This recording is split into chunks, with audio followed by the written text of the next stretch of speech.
Mais la réalité, c'est que pour l'agriculture, à l'exception de quelques secteurs, on nous dit le secteur laitier, pas exactement, mais en tous les cas pour la viticulture, ça pouvait être intéressant. Mais moi je vais vous le dire très clairement,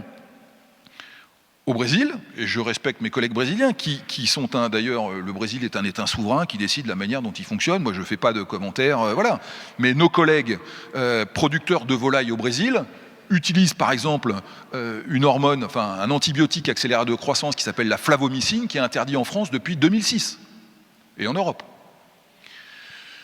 On utilise sur la croissance des bovins par exemple, toujours un antibiotique accélérateur de croissance qui s'appelle l'œstradiol,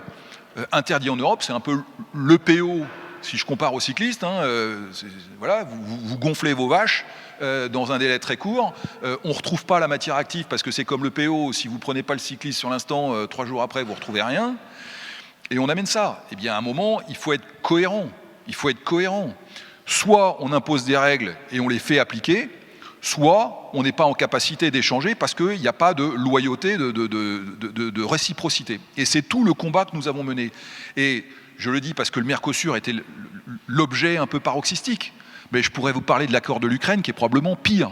Et le sujet n'est pas de dénier aux Ukrainiens le droit de défendre leur espace et leur pays, ou d'être un peuple souverain. Le sujet, c'est de dire on ne peut pas commercer avec des règles qui nous sont imposées en Europe et pour lesquelles, quand il s'agit d'importation, on ne respecte pas les standards. Ça